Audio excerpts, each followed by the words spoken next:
वादळ, पाऊस, ऊन, भूकंपासारखी संकट नात्यामध्ये येतात, पण संकट येतात नात्यांना तोडून आपण पळून तर जाऊ शकत नाही ना. शेठजी सारखी माणसं तुला आयुष्यभर भेटणार, प्रत्येक वाटेत भेटणार. ते तुला पुढे जाण्यापासून अडवणार, पण तुला कंच्या बी परिस्थितीत थांबायचं नाही, उलट पुढे जायचं आहे. तसंच नात्यांमध्ये संकट येणार, पण त्या नात्यांना बी संकटापासून वाचव. त्यामुळं समजून घ्यावं लागेल की जेव्हा तू सत्याची लढाई लढशील, आज, उद्या, परवा, माझ्या चितेपणी किंवा मी मेल्यावर, संकट असणार, कायम असणार. तुझ्यासाठी आणि तुझ्या संगत जी माणसं आहेत त्यांच्यासाठी भी. तर मग भांडण संपवायचा विचार कर, ना की समद्यांचा साथ सोडायचा.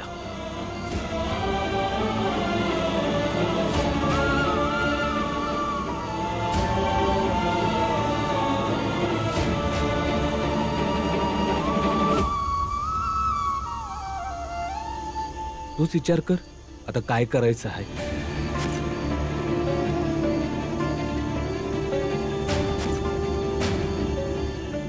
एका बाजूला शेठजी आहे जे तुला वरच्या जातीच्या लोकांमध्ये बसू देत नाही, शिक्षण घेऊ देत नाही, आणि दुसऱ्या बाजूला ही वरच्या जातीची पोरगी जी तुझ्याशी भाऊ बहिणीचं नातं जोडायला बघते.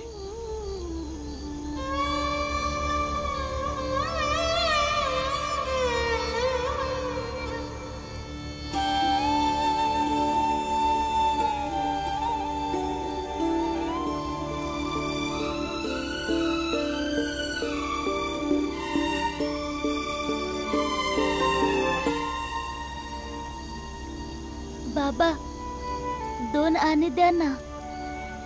का? पैक घेऊन काय करशील? मला ठाऊक आहे काय करणार ते.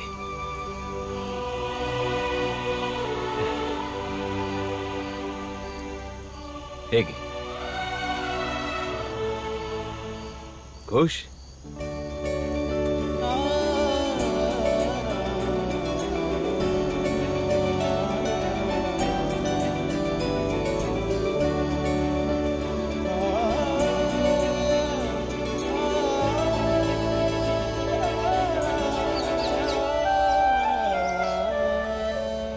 काल जेव्हा भीमरावनी राखी परत केली होती तर मग आज का परत बोलवतोय? अरे मला सांगून थोडी पाठवलंय की मी सांगू. मला तर काहीच कळत नाहीये. माधवी, तू का जातेस? ताई, मी भाऊ मानलाय आणि भावानी बोलवलं असेल तर का नाही जायचं? ठीक आहे, मग रडू नकोस. अरे बापरे, एवढं सगळं काय हे सगळं भीमराव? माझ्या बहिणींसाठी आणलंय हे समद. मग तू का आणलंयस? काल एवढं ऐकवलं ते कमी होतं का? माफ कर ताई. आणि तायडे, तू बी माफ कर. नाही माफ करणार मी. ही मिठाई देऊन तुला काय वाटतं मी सगळं विसरून जाईन? की तू माझी राखी परत केली होतीस.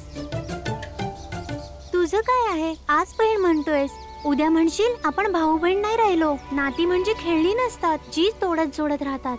माफ कर ना ताई, चूक झाली आणि चुकीची जाणीव झाली म्हणून त्या बाबाकडनं 2 आणे घेतले ना. आणि सकाळ सकाळ बाजाराला गेलो आणि हे मिठाई घेऊन आलो. आणि आनंद दादा सारखा म्हणत होता काही एक तुकडा दे की मला एक. पण समजा माझ्या बहिणींसाठी घेऊन आलो आणि त्याच्या बदल्यात तुम्ही फक्त रागवतच आहात. जेवढं ऐकवायचंय ऐकवा. चूक झाली आहे, ऐकन, पण इथनं जाणार नाही. आणि सोबत राखी बी आणलीये. आता मला माफ करा आणि राखी बांधा.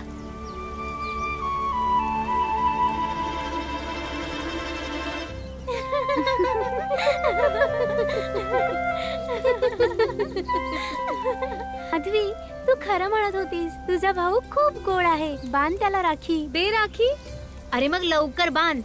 गोड बघून तर राहवतच नाहीये. दे, मी हे पकडतो. हात पुढे कर. ताई, तुम्ही बी बांधा की. 2 बहिणींचा आशीर्वाद असन तर मी अजून मजबूत बनन. आणि तसं बी आता मला आशीर्वादाची गरज आहे.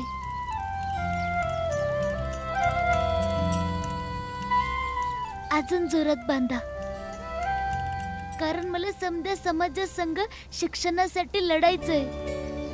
जे शिक्षणापासून दूर आहेत त्यांना शिक्षण मिळवून द्यायला लढायचंय. मग ते अस्पृश्य जातीचे पोरं असो नाहीतर मोठ्या जातीची पोरं, समजांना शिक्षणाची गरज आहे. त्यांना शिक्षण मिळावं म्हणून लढायचंय. आणि मग माझ्या ताईला लपून लपून शिकायची गरज नाही पडणार. ती समद्यांसंग शाळेत बसून शिकल. भीमराव, माझा आशीर्वाद आहे का तुला तुझ्या कार्यात यश मिळो. मग समाजातली प्रत्येक मुलगी तुला असाच आशीर्वाद देईल की तू तुझ्या लढाईमध्ये जिंकावस.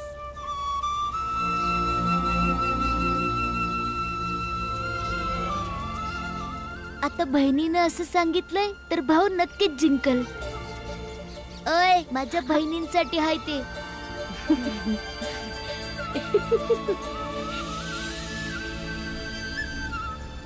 गुरुजी,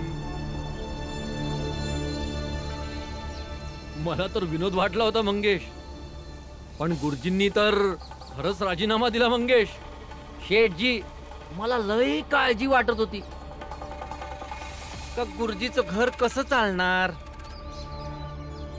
यांचे बायको पोरं उपाशी नको मराया. शेठजी, ज्ञान तुमच्या तिजोरीत ठेवलेल्या दागिन्यांसारखं नाही. एकदा का चोरी झाली तर पूर्ण परिवार रस्त्यावर येईल. मी शिक्षित माणूस आहे आणि माझ्या ज्ञानामुळे मी माझा आणि माझ्या परिवाराचा सांभाळ एकदम व्यवस्थित करू शकतो. तुम्हाला बहुधा माहीत असेल की साताराच्या काही शेठ लोकांचं खातं पण मीच लिहितो आणि त्यातून जी कमाई होते ना, त्यातून आम्ही अगदी आरामात जगू शकतो. अच्छा, तर त्याच्या भरोशावर आहात तुम्ही गुरुजी. गुरुजी, विचार करा की उद्या आम्ही त्या शेठ लोकांकडे जाऊन तुमची पूर्ण गोष्ट सांगितली तर मग ही नोकरी पण गेली. मला काही फरक पडत नाही. तुम्ही हे सुद्धा करून पहा. का स्वतःला बर्बाद करताय गुरुजी? ज्ञानी असून एवढीशी गोष्ट समजत नाही तुम्हाला की जो जो भीमराव सोबत जोडल्या जाईल तर त्याच्या आयुष्याचं वाटोळ होईल. जर तुम्हाला एवढीशी गोष्ट कळत नाही आहे तर तुम्ही डोंबल्याचं ज्ञानी बनत फिरत आहात. गुरुजी, तुम्ही तर शिक्षित आहात. तुमच्या समोर उदाहरण बी आहे. शेठजीच्या पोराला बघा, तरी बी तुम्हाला समजत नाही का? शांत हो मंगेश, मी तर बघून घेईनच, पण तुम्ही देखील जरा मागे वळून बघा.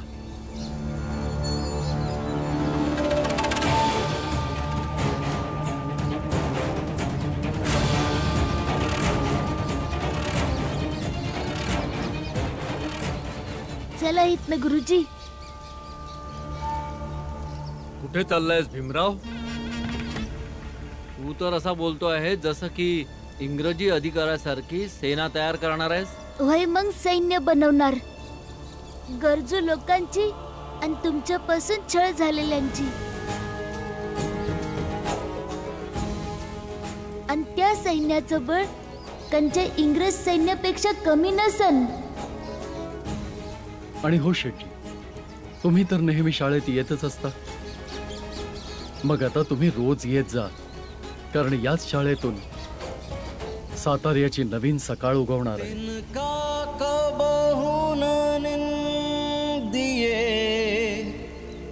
जो पावन तर होय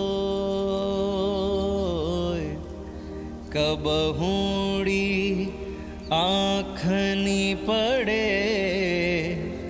तो पीर घनेरी हो। मंगेश, एक काम कर, याची माहिती काढ की याच्या समाजातले लोक कुठे राहतात आणि त्यांची किती मुलं आहेत जे शिकण्यायोग्य आहेत. मला पूर्ण माहिती पाहिजे आणि मी माझी माहिती काढतो. मला कोणत्या कोणत्या लोकांकडून पैसे घ्यायचे. आता युद्ध करायचंच आहे तर करू. मी पण बघतो साताऱ्याची ही शाळा छोट्या लोकांसाठी कशी उघडते ती. बरोबर बोलताय शेठजी. यो लढा विश्वासाचा झालाय आणि आपला विश्वासच साताऱ्याचं जिंकणं असल.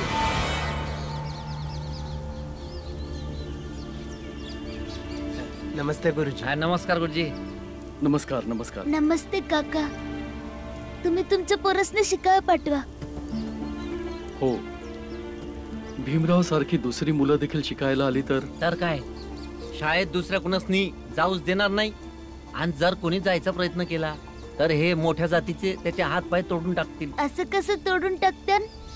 जर आपण सगळे मिळून जर का प्रवेशद्वारापत्र पोहोचलो ना तर आपल्या बळानं काही ना काही मार्ग तर निघालच, ज्यामुळे प्रवेशद्वार उघडता येईल.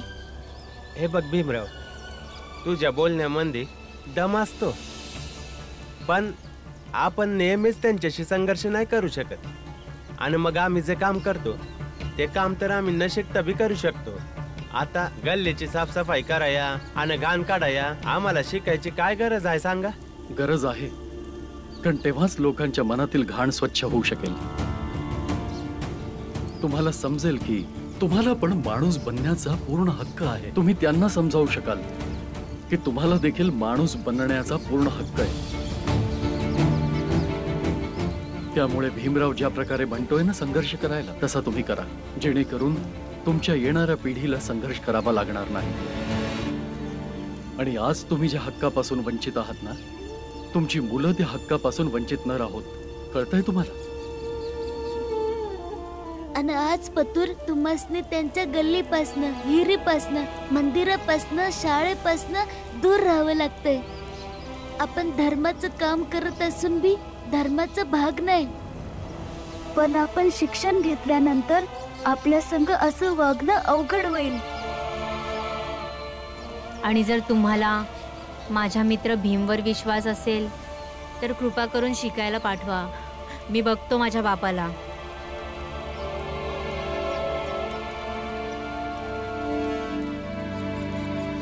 ठीक आहे, जर तू म्हणत असशील तर आम्ही आमच्या पोरांना पाठवू.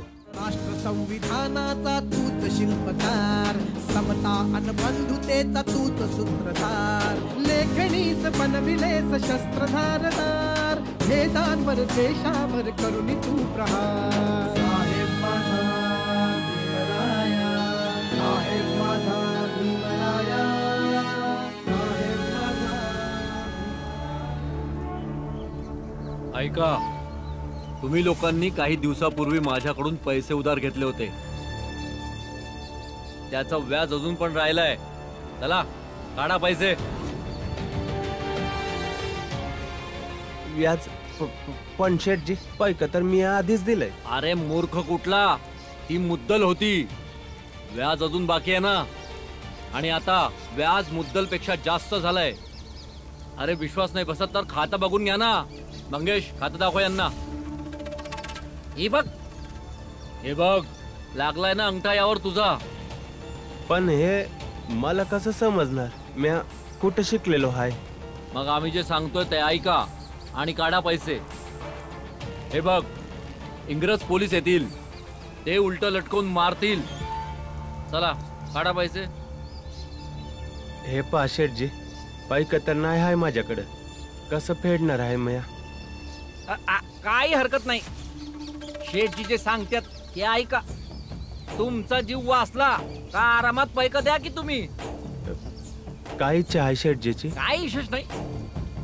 ते जे आंबेडकर गुरुजी आणि भीमराव तुम्हाला समजून गेलेत ना, यांच्या बोलण्यात येऊ नका. तुमच्या पोरांना शाळेत पाठवू नका. बस लक्षात ठेवा.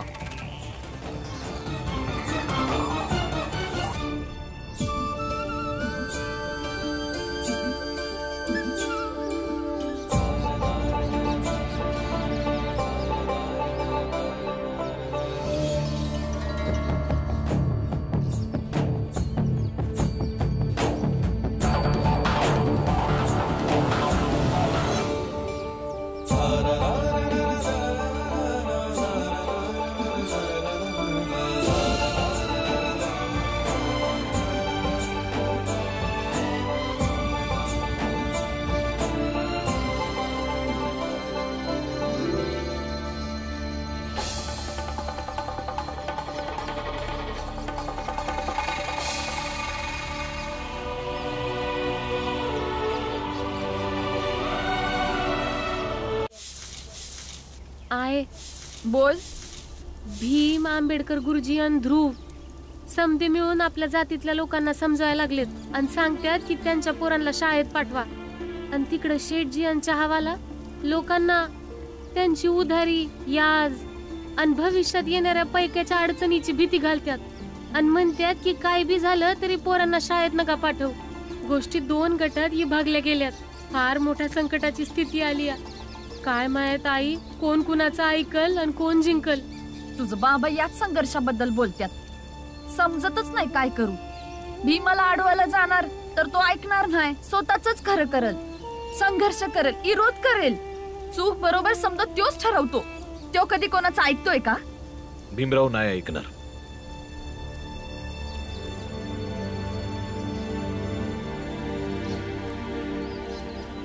उलट त्याचं समद म्हणणं समद जग ऐकलं.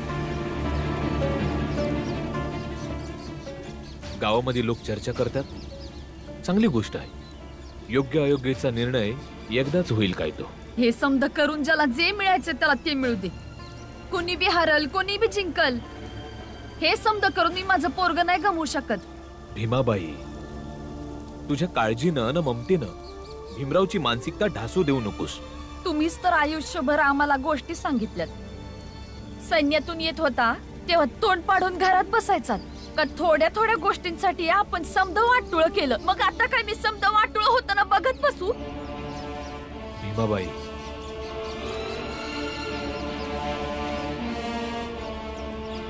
तो संघर्ष नाही आहे. संघर्ष फक्त मिळवण्यासाठी.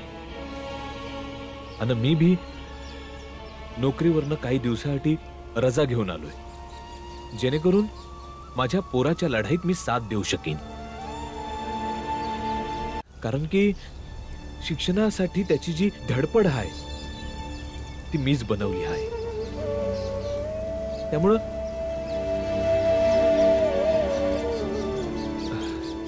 जातो मी. हे बघा, ऐका भीमाबाई, माझं.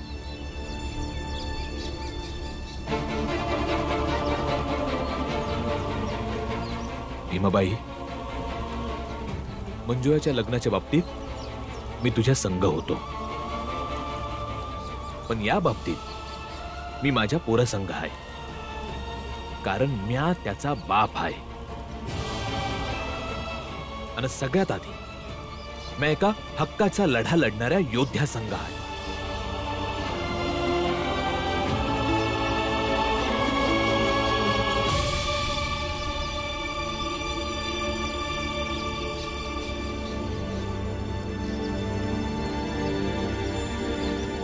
एकदा का काही पोरं आली ना का आपण हेच उपोषण सुरू करू, पण कोणी आलंच नाही. घ्या, आम्ही आलो. आणि आता ऐका की आमच्याशिवाय इथे कुणीही येणार नाही. नक्कीच येतील. कारण भीमचं सांगणं समद्यांना कळतं आणि ते मानतात बी. आणि शेठजी, तुमच्या जातीतल्या सारखे नाहीयेत ते लोक, जे तुमच्या सोबत राहण्याचं ढोंग करतात आणि संधी मिळताच पळून जातात. नक्की येत्यान. माझा विश्वास आहे त्यांच्यावर आणि त्यांचा विश्वास आहे माझ्यावर.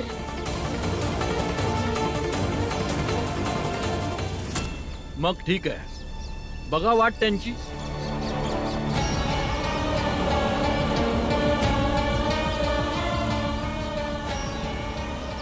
आज आम्ही पण बघूच तुझ्या विश्वासाला कसा तडा जाणार आहे ते.